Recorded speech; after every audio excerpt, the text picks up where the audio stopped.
Oh yes, nakuletea movie kali sana ya Kinigeria ambayo imetoka 2025. Waigizaji wakubwa wa Kinigeria ambao wanafanya vizuri sana. Ni mshikaji huyu ambao unamtazama hapo ananyanyuka kwenda kumpokea mke wake. Ndio movie yetu inaanza hapo. Yuko na Happy, yuko na mdogo wake hapo pembeni anaitwa Eda. Mke wake huyo anaitwa Silva. Alafu na mwingine jamaa anaitwa Jack kwenye hii movie. So wanaendelea kuenjoy kama kawaida.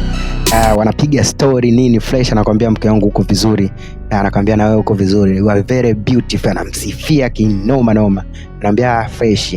Sasa mdogo mtu kama neno yale ya kumsifia wifi akana mkela, yani akanyanyuka zake akasepa pasipo hata kumsalimia wifi yake, akapita zake akaba fresh, akaendelea na mambo mengine. Sasa walipofika chumbani, yuko na shosti yake, anamwambia bwana boa bwana, nimemkuta pale wifi yangu yuko na kakangu, hata sisi wapendi kabisa, sitaki mahusiano namna hiyo. Nakamwambia usiwe na wivu bwana, yule ni kakako. Sasa asubuhi kabla hajaamka akaandaa breakfast nini, ambapo sio kawaida kwake, akaingia chumbani bila hata hodi kwa kakake.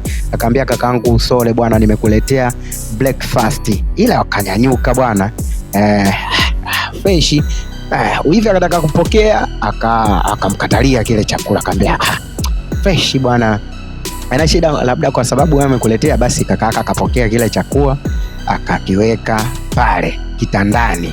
Mke akawa anakula, akamwambia sasa wewe unakulaje chakula ambacho ameandaa yule pale, na najua kabisa nakuchukia.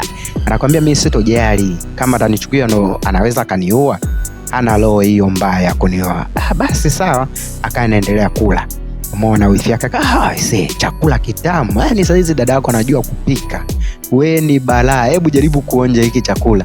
Anamwambia kula, anamwambia mimi siwezi kula hata kidogo, mimi naona wewe jamaa anakuchukia, pengine kuna jambo ambalo anataka kulifanya wewe mjue. Sasa siku ya pili bwana akaanza kufanya vituko. Sasa wifi akafika kwenye chumba cha kaka yake ambako yuko na wifi yake, akawa anatafuta vitu, anaona anatafuta kama kitu, yani hajaingia na hodi chumba cha kaka yake hiko, unaona akana tafuta. Nimeibiwa begi yangu. Mara kaikuta begi yako kwenye kabati, akamwambia umeona begi yangu? Wewe ndio umeiba. Wewe kwa nini umeiba begi yangu? Yaani umechukua bila taarifa, una tatizo gani? Uondoke. Kwani wewe nani anakutaka huko ndani?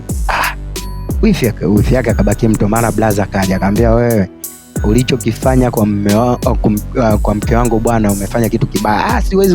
Sijafanya kitu kibaya, ameiba, ni mwizi. Akamwambia wewe mwizi vipi? Ameiba lini? Wewe najua tu umpendi. Kwa nini unafanya vitu kama hivyo? Lakini hiyo ni akili ya kijinga. Akamwambia akili ya kijinga, ukirudia nitakuja kukubamiza. Mimi sina kosa kaka, wala unanihukumu tu, hamna kosa lolote ambalo linaendelea. Akamwambia wewe funga mdomo wako, na siku nyingine kija kutokea mimi nitakuja kupiga vibao.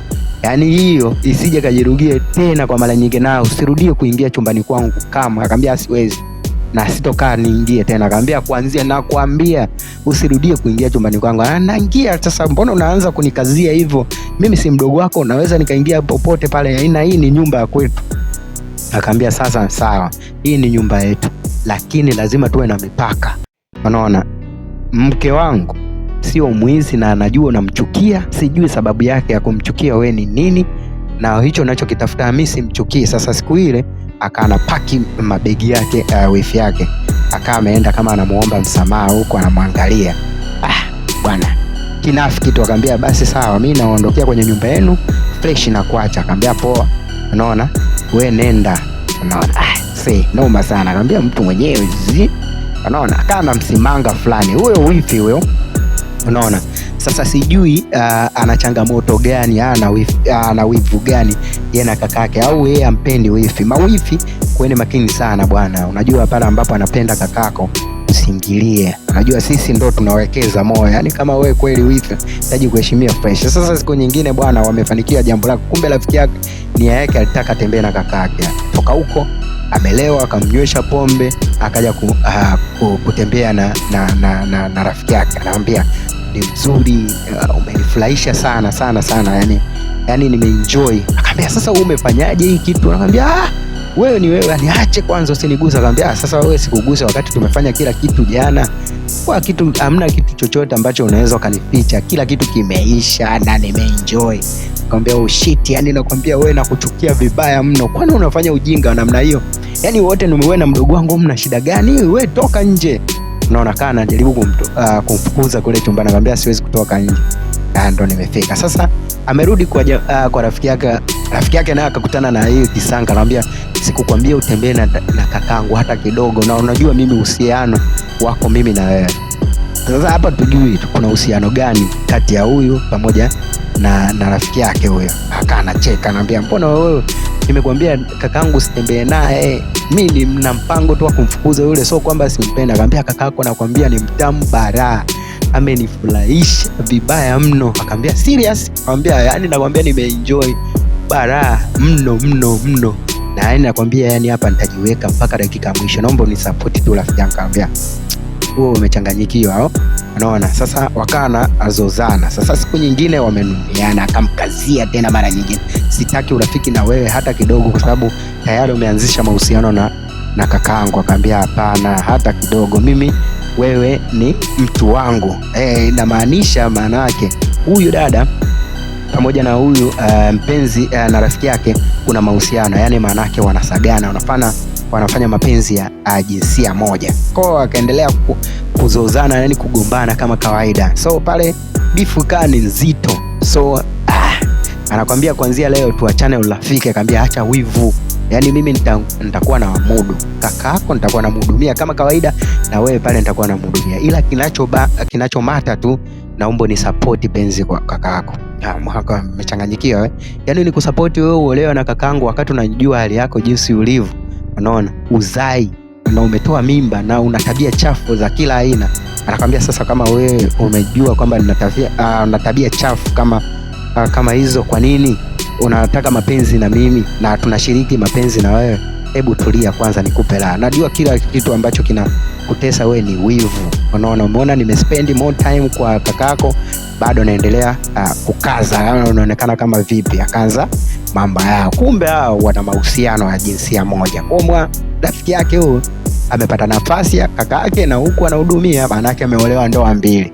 Sasa siku nyingine wakaa amekaa blaza mwenyewe afu na mchumba wakaa anapiga story pale 2-3. Akamwambia saizi hapa nataka nikuoe bwana, tuachane na mapenzi kwa sababu mimi saizi nimefikia hatua ya kuoa. Akamwambia sasa unanivisha pete kweli? Akamwambia exactly, nataka nikuvishe pete, hamna namna, kwa sababu wewe naamini rafiki dadangu anakukubali, ni rafiki yake wa muda mrefu huko, inakuwa ni easy. Mwamba kaamua kumuita dadake. Sasa kila ambacho amejadiliana na mchumba wake pengine wajadiliane na dadake, naye apate taarifa kwamba anataka kuoa Mwamba. So akamkalisha dadake, akamwambia dada, samahani nimekuita hapa na jambo ambalo nataka nikwambie. Umeona? Akamwambia jambo gani? Akamwambia mimi nataka nimuoe rafiki yako kwa sababu unaamini wewe unamjua, naamini nikimuoa utampenda. Akamwambia nani amekwambia nitampenda? Wewe unaona kama rafiki yangu ni mke sahihi kwako? Akamwambia sasa kwa nini unafanya hivyo? Maana yule ulimfukuza na umpendi, na huyu unaniwekea tena vikwazo, kuna shida gani? Akamwambia mimi hapana, sikubaliane na ndoa hiyo. Kama unataka kumuoa huyo, labda umwambie mpaka apate ujauzito. Akamwambia sasa mbona unanipa masharti magumu ambayo hayawezekani? Akamwambia mimi ndo nakwambia kakaangu, huyo mwambie bila ujauzito atuoane, apate kwanza mimba ndo umuoe. Akamwambia uko serious na kila ambacho unakiongea? Kwa nini unanifanyia hivyo? Akamwambia sikufanyia hivyo, lakini nimekupa assignment. Wakakazao chumbani yeye na mchumba, ndo pale kaanza kupiga story 2-3 pale. Umeona, anamwambia rafiki yake mpenzi wake, anamwambia sasa mimi naona kama tumekubaliana swala la ndoa, kinachobakia hapa itabidi unipatie ujauzito alafu ndo tufunge ndoa. Bwana, ika mtihani mkubwa sana, itabidi aende kwa rafiki yake. Akaona rafiki yake ndo mchawi wa kwanza duniani, hakuna mtu mchawi mwingine. Akamwambia hivi, kwa nini umemwambia kakako kwamba lazima nipate ujauzito ndo niolewe? Akamwambia sasa mimi sihusiki na vitu kama hivyo. Akamwambia usike, lakini nitatoboa siri ambao ipo juu yangu mimi na wewe kwamba tunafanya mapenzi ya jinsia moja, ndio maana ananiwekea vikwazo ili niwe na wewe. Akamwambia mimi sitaki kaka jue vitu kama hivyo ambavyo navifanya. Unaona, kwa nini unafanya hivyo rafiki yangu?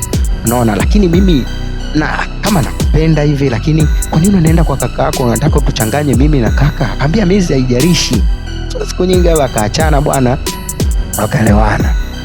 Akaja zake pale, dada yake akawa anamtambulisha kwamba baby, saizi tumekubaliana na tayari katika mahusiano tulikuwa tunaendelea, tayari mke wangu ana mimba, kwa muda wote ule tunaweza tukafunga ndoa.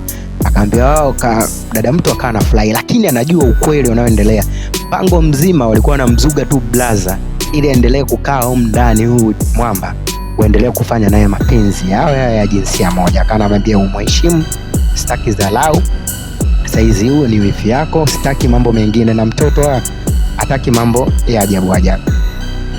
Basi sawa, akawa anafurahi, anaonyesha kama kufurahi hivi, amechangamka vibaya. Mnakwambia umemwona namna dadangu jinsi alivyofurahi, ndio kitu ambacho alikuwa anakitaka. Kwa dada anakuomba utulie, mke huyu baby mtoto akue nini, mjali kila kitu. Akaambia basi sawa kakaangu, naamini utaenjoy. Fresh, haina shida. Akaambia mimi natoka. Akawa poa, wewe nenda, si tuache tuendelee kuenjoy. Wao wakaendelea kuenjoy pale, wanabebike kama kawaida. Kumbe hiyo mimba ni garasa, yani mimba ya uongo, hamna hata mimba yoyote. Mwamba anazidi kutetea mpenzi. Sasa siku nyingine bwana, michezo yao ikawa inaendelea kama kawaida. Nilikwambia wanafanya mapenzi ya jinsia moja. Sasa blaza kana nasikia milio huko, watu wanacheka, yani wanabebika, yani kama wanafanya mapenzi. Kana sasa hii kitu gani inaendelea? Au dada yangu ameingiza mwanaume ndani? Lakini bado alikuwa anasikia. Akasema bwana, ningoja nishuhudie. Kuja kushuhudia bwana, kuta mke wake na dadake wako kwenye romantic, wamevua nguo ziko zote kitandani, yani wanaonyesha kwamba wao walikuwa na kwenye mahusiano. Blaza itabidi atoke nje, yani ile mbaya, amechukia vibaya mno. Wakanajiuliza, hii kakako ametuona sasa itakuwaje? Akaambia sijui inakuwaje, mimi tuende ukambembeleza huyo kakaangu, yani amenigundua hii tabia kwamba niko nayo, sasa sijui nitafanyaje. Kwa mdogo mtu kana amechanganyikiwa vibaya mno. So akachukua zake shindilia, akaenda kumuomba msamaha kakake.